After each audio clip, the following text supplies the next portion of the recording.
Está no ar um novo episódio do Domínio da Guerra, sempre com o Major-General Armando Moreira. Bom dia, bem-vindo. Olá, muito bom dia a todos. A Agência das Nações Unidas para os Refugiados Palestinianos ganhou esta semana uma atenção mediática pelas piores razões. 12 funcionários foram acusados de integrar ou favorecer o Hamas nos ataques de 7 de outubro e mais de uma dezena de países suspenderam o financiamento desta agência.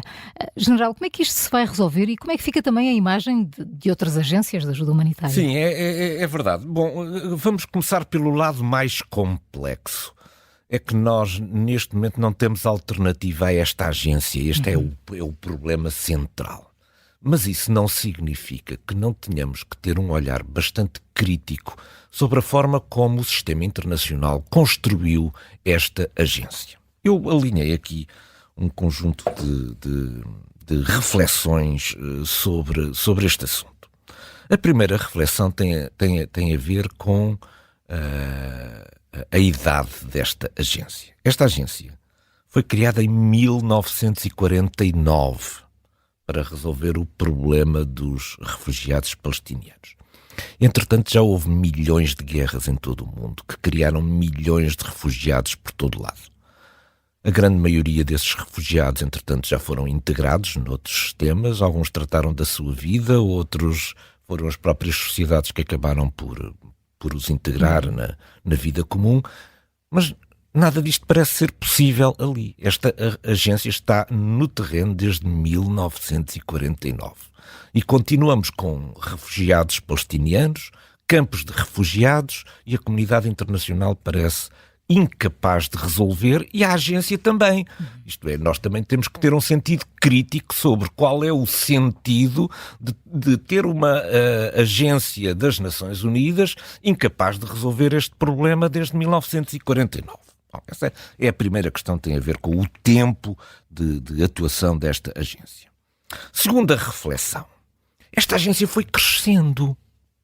E foi crescendo para um conjunto de setores muito significativo. Eu levantei aqui alguns desses setores. Ela trata de tudo, hoje em dia. Ela providencia educação para 544 mil crianças. Isto é, substitui o Ministério da Educação. Ela assegura o apoio médico a 7 milhões de consultas por ano. Ela substitui o Ministério da Saúde. Ela tem um sistema bancário que empresta centenas de milhões de dólares para apoio aos negócios e à criação do emprego. Ela é o Ministério da Economia e das Finanças da região. Isto é, nós fomos incapazes, desde 1949, de criar qualquer entidade que administrasse o território e estamos a fazer com que nós é que nos estamos a substituir àquilo que deviam ser as autoridades que existem no território e que deveriam administrar tudo isto. É claro que essas autoridades acabam por ficar também preguiçosas nisto. Se não têm que se preocupar com a saúde... há quem faça, não é? Exatamente, não têm que se preocupar com a saúde, não têm que se preocupar com a educação, não têm que se preocupar com o sistema bancário, nem com os investimentos, nem nada. Criámos aqui uma situação, aquela chamada dependência. A certa altura também não há estímulo para que as próprias organizações que deveriam administrar o território assumam estas responsabilidades. Bom, terceira reflexão. Quem é que paga isto? A resposta é muito simples. É o Ocidente. É sempre o Ocidente que paga isto. Dos 15 maiores contribuidores para esta agência, dos 15, 13 pertencem àquilo que nós chamamos genericamente o Ocidente alargado. Nesta lista, só existem 2 países que não pertencem ao Ocidente alargado. É a Arábia Saudita e a Turquia. Mas estão em posições muito modestas no que diz respeito às contribuições. Aquilo que são os grandes desafiadores do sistema internacional, a China, o Irão, a Federação Russa, nada, não constam nestes 15 países que mais contribuem para as Nações Unidas. O mal disto tudo, nas manifestações que nós vemos aqui, até nas cidades europeias, são os Estados Unidos da América e lê-se morta a América em todo lado. Pois os Estados Unidos são de longe quem mais contribui financeiramente para esta agência, com mais de 300 milhões de dólares em 2022. Conclusão. O Ocidente é que paga isto, mas nos cartazes das manifestações, o Ocidente é que é o grande culpado de tudo isto. É preciso também aqui um bocadinho de decência sobre este assunto. E também sobre aquilo que é a defesa dos nossos interesses. Quer dizer, então, nós pagamos para andar a ser insultados e vilipendiados em todos estes sítios. Há aqui certamente matéria para reflexão. Quarta... Sim, acabas, não é? Sim, a quarta reflexão. 30 mil funcionários. 30 mil funcionários! Mas isto é 1,5 vezes aquilo que as Forças Armadas Portuguesas dispõem em termos de recursos humanos. 1,5 vezes. Tem 30 mil funcionários. 13 mil estão em Gaza. 99% são palestinianos. Qual é o grau de controle do staff internacional sobre isto? Porque isto é uma agência das Nações Unidas, portanto, deveria ter um elevado controle internacional sobre o funcionamento da agência. Mas a agência é constituída por 99% de palestinianos. Quinta reflexão, e para terminar, porque, enfim, já vão longas estas reflexões. Como é que é possível que uma agência que tem 30 mil funcionários não tenha dado conta que se preparava um ataque no dia 7 de outubro contra o território de Israel? Porque isto é uma agência das Nações Unidas, deve ser imparcial, deve estar atenta, claro, e deve reportar. Como é que é possível que 30 mil funcionários desta agência não tenham dado conta que durante meses se preparou uma ação militar a partir da faixa de Gaza sobre o território de Israel? Isto dá que pensar, não é? E será que desses 30 mil só 12 estão envolvidos? Não, é que 12 foram os que apareceram nos vídeos. 12 foram os que apareceram nos vídeos e puderam ser reconhecidos. Portanto, há aqui muita matéria de reflexão e, portanto, todos aqueles que estão escandalizados com o Ocidente ter suspendido, basicamente, os apoios a esta organização, enquanto se não chegarem a conclusões e reformulações sobre aquilo que é o seu modo de recrutar e a sua missão e a sua postura no território, também deveriam começar por pensar neste conjunto de reflexões. É puxar para trás o podcast do Domínio da Guerra e ouvir este episódio desde o início. Ouvir estas reflexões. Entretanto, e depois de um fim de semana de negociações em Paris entre Estados Unidos, Israel, Egito e Qatar, parece haver perspectivas mais sólidas para um processo negocial que permita pelo menos uma trégua humanitária e a troca de mais alguns reféns. Ainda esta manhã, fontes que citam o governo do Qatar dizem que o Hamas deu sinais positivos a uma proposta. Certo. Isto quer dizer que se perspectivam boas notícias? Talvez todas as propostas que têm vindo a ser testadas, mais do que negociadas, testadas. Esta tem sido aquela que tem reunido, do ponto de vista da análise do sistema internacional, talvez maior otimismo. E isto resulta, enfim, talvez de duas coisas. Em primeiro lugar, do protagonismo dos negociadores. Portanto, porque nós estamos a falar aqui dos diretores dos serviços de intelligence dos Estados Unidos, do Egito, o ministro dos Negócios Estrangeiros, que também é primeiro-ministro do Qatar, e o chefe de intelligence de Israel. Portanto, figuras com muitas credenciais nesta área das negociações, e depois porque também o período das negociações foi suficientemente alargado para dar a perspectiva de que havia uma base sólida para se construir um texto que servisse de base a isto. Claro que neste momento estamos a aguardar uma resposta por parte do Hamas. Bom, mas qualquer acordo gravita em torno de 3 temas dos quais não nos vamos conseguir libertar. O primeiro tema é o tema dos reféns. Não pode haver acordo, não vai haver acordo nenhum se a questão dos reféns não estiver envolvida nisto. Podemos não estar ainda ao nível da libertação completa, portanto, de todos os reféns que foram tomados pelo Hamas, mas certamente que qualquer acordo deste género envolverá sempre, pelo menos em parte, troca de reféns. A segunda questão, que é aquela que eu diria que é negociável neste momento, será a parte mais negociável, é a duração da trégua. Isto oscila entre o Israel, que quer a trégua mais curta possível, e o Hamas, que quer o mais longo possível, se possível definitiva. E depois há uma terceira que tem a ver não apenas com esta questão da troca dos reféns, mas tem sobretudo a ver com o que é que vai acontecer a seguir à trégua. O Hamas gostaria muito que se seguisse a isso a retirada das tropas israelitas de Gaza. Mas isso parece-me um assunto absolutamente tabu e impossível de conseguir. Porque se Israel retirar as suas tropas de Gaza, vai entregar o governo do território, a administração do território a quem? Ao Hamas. Então depois disto tudo, voltamos outra vez ao 6 de outubro. É o Hamas que administra este território. Certamente que isto não parece que seja credível, que seja possível isto.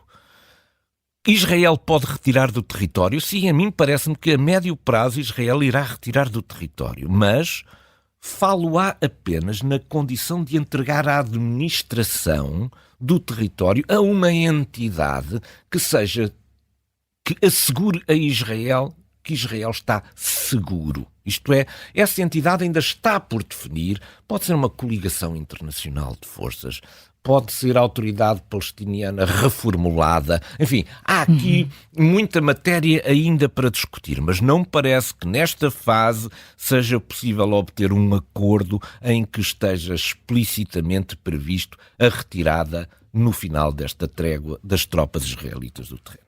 General, vamos a outra guerra. Depois de, em dezembro, os líderes da União Europeia terem falhado o consenso sobre o financiamento a longo prazo da Ucrânia por oposição de Viktor Orbán, a reunião extraordinária do Conselho Europeu de ontem conseguiu ultrapassar o risco de veto húngaro e garantir um financiamento de 50 mil milhões de euros. General Arno Moreira, finalmente boas notícias para Kiev e para a Europa. Sim. Ontem foi um dia bom para a Europa. Nós, às vezes, temos dias bons também na Europa. Não? Temos só dias maus, também são precisos. E ontem foi um dia muito bom para a Europa, que deixa a todos aqueles que gostam da Europa, que os deve deixar satisfeitos. Porque foi possível alcançar um acordo sem que tivéssemos prescindido dos mecanismos democráticos de conversação entre os 27 elementos. Isto é claro que pairavam no horizonte sempre aquelas ameaças um bocadinho veladas de que a Hungria não se pode manter nesta posição durante muito tempo porque, eventualmente, o seu direito de veto lhe pode até eventualmente vir a ser retirado. Mas, na verdade, foi possível, dentro daquilo que são a tomada dos processos de decisão, sem alterar os processos de decisão da Europa, que são muito complicados, porque envolve a concordância dos 27 membros, foi possível alcançar este acordo. Portanto, a Europa está de parabéns, porque muitos queriam já destruir o mecanismo democrático de conversações na Europa, e foi possível alcançar este acordo. Bom, porquê é que foi possível alcançar este acordo? Porque também já não havia mais margem de manobra para Viktor Orbán.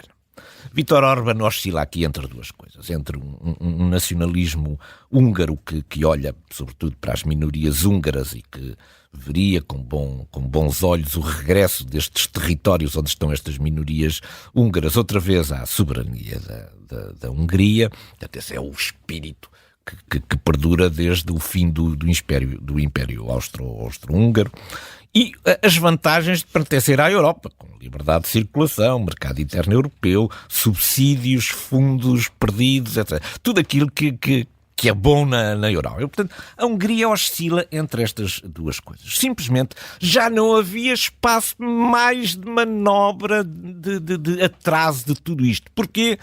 Porque a Ucrânia também já não aguentava. Quer dizer, esta decisão tinha que ser tomada agora, porque os fundos vindos dos Estados Unidos ainda não estão desbloqueados e, portanto, era preciso que a União Europeia tivesse oportunidade de, neste momento, disponibilizar estes fundos. E, portanto, este caminho para o entendimento foi feito, sobretudo, com aquela ameaça de fundo de que, atenção, que se não votar, se não abdicares do teu direito de veto, podes vir a perder esse direito de veto, mas sobretudo de conversações que foram sobretudo levadas a cabo nos últimos dias por duas entidades interessantes. Por um lado, Meloni Meloni esteve a fazer um grande serviço à Europa. Lembramos que Sim, a chegada de Meloni era visto como o princípio do fim da Europa.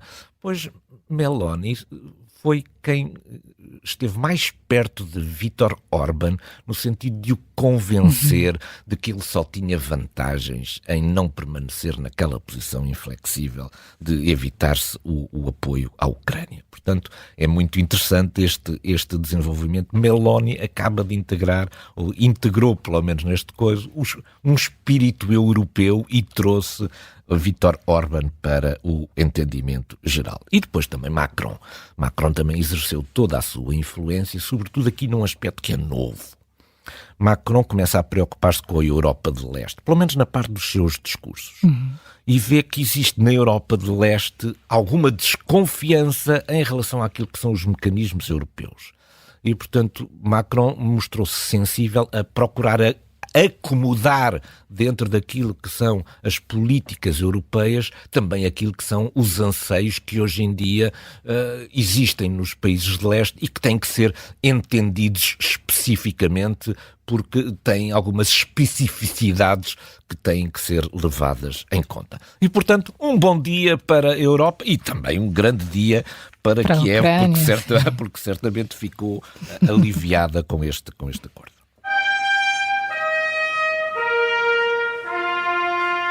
Esta semana ficámos a saber que a Rússia pretende equipar viaturas nas frentes de combate com geradores de cortinas de fumo. General Arno Moreira, isto é uma cortina de fumo no sentido figurado ou uma cortina de fumo no sentido verdadeiro? Bom, depois de 50 e tal programas em que é a primeira vez que entramos numa cortina de fumo verdadeira. De cortina de fumo verdadeira, porque até agora têm sido todas figuradas. Portanto, demorou muito tempo a encontrar uma cortina de fumo verdadeira. Mas aqui está ela. Então. Aqui está ela. Esta semana ficaram disponíveis na net um conjunto de invenções feitas por voluntários da Federação Russa que resolveram transformar os caminhões em produtores de nuvens de fumo. Os vídeos são absolutamente impressionantes. Eu já estou com vontade de rir. Os vídeos são absolutamente delirantes. Quer dizer, é como se tivessem pegado no sistema de exaustão do coisa e em vez de ter um tubo de escape, agora tem 40 ou 50 tubos de escape espalhados à volta do veículo. E deve ser injetado um produto qualquer que faz imenso fumo. Portanto, nós quando vemos na estrada, de repente vemos um gerador de fumo imenso, a uma velocidade incrível, que nem se vê o que é que vai ali, não se percebe se é uma avalanche, o que é, porque aquilo é fumo que sai por todos os lados. Eu não sei se isto resulta, Vão ter de testar, não sei, não é? mas vai ser testado. Mas a verdade é que há aqui, a Federação Russa tem aqui um problema e está a procurar resolver. Voltamos então, portanto, à análise disto. Sim. Ao ponto de vista técnico. Os primeiros drones dos ucranianos o que faziam é pairavam sobre os alvos e depois largavam, mandados à distância, largavam uma granada qualquer que explodia ou sobre as trincheiras ou sobre os veículos que estavam parados.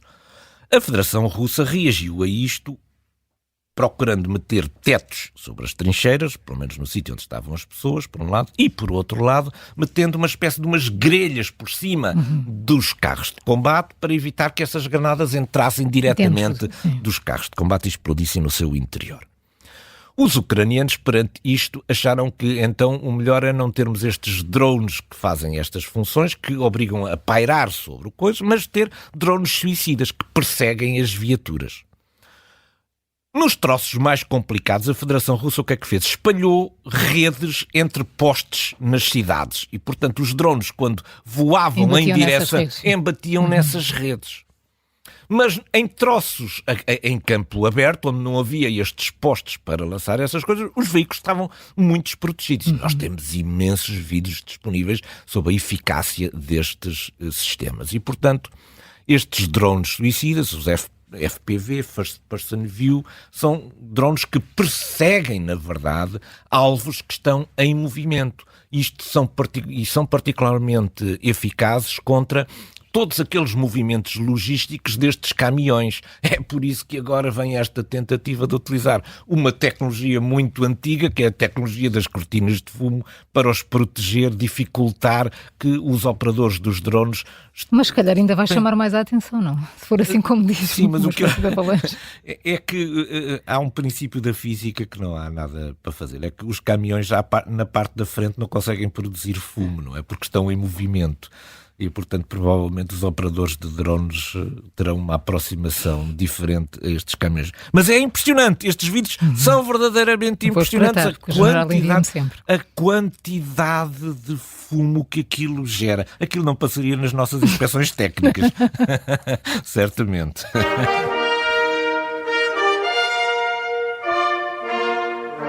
Tal como na semana passada, o nosso ponto de mira de hoje volta a estar colocado no Tribunal Internacional de Justiça, mas desta vez em relação às queixas apresentadas pela Ucrânia em 2017 contra a Rússia. General, porquê é importante olharmos 7 anos depois para este processo? Pois, porque o nosso ponto de mira da semana passada foi exatamente sobre o Tribunal, que entretanto teve uma decisão um pouco salomónica, em que não deu basicamente razão a ninguém, mas disse que vai continuar as suas investigações. Mas isto é importante por causa destas datas. A Ucrânia apresentou esta queixa em 2017, sobre factos que tinham ocorrido desde 2014, na Crimeia e no Donbass. Portanto, 3 anos depois, juntou os elementos para apresentar o caso em tribunal. O veredicto aconteceu em 2024. E isto é importante olhar para isto, para ver quais são as expectativas em relação ao que está a passar agora, não é? Portanto, Ucrânia, o caso foi em 2017, o veredicto foi em 2024. Mas não é só isso, é que a África do Sul pretendia que houvesse medidas cautelares que não conseguiu com o fim imediato das operações militares em Gaza. Isso não foi atendido pelo Tribunal. Mas o Tribunal o que vem dizer agora é que a Rússia violou as medidas cautelares que tinham sido impostas pelo Tribunal logo no início, quando apreciou o caso pela primeira vez em 2017, porque em 2022 invadiu a Ucrânia e, portanto, isso é uma violação daquilo que eram as medidas cautelares. O que é que aconteceu à Federação Russa? Nada. Portanto, nós temos um conjunto de instituições mundiais cujas declarações depois não têm efeito, porque é como eu costumo dizer, o que nos protege é a capacidade de gerarmos poder. Esta coisa de acharmos que o direito internacional nos vai ajudar, não vai ajudar nada. As medidas cautelares impostas em 2017 à Rússia não impediram que a Rússia invadisse a Ucrânia em 2022. General Arno Moreira, muito obrigada por mais um Domínio da Guerra. Marcamos encontros para a semana. Bom fim de semana a todos. Até sexta. Muito obrigado.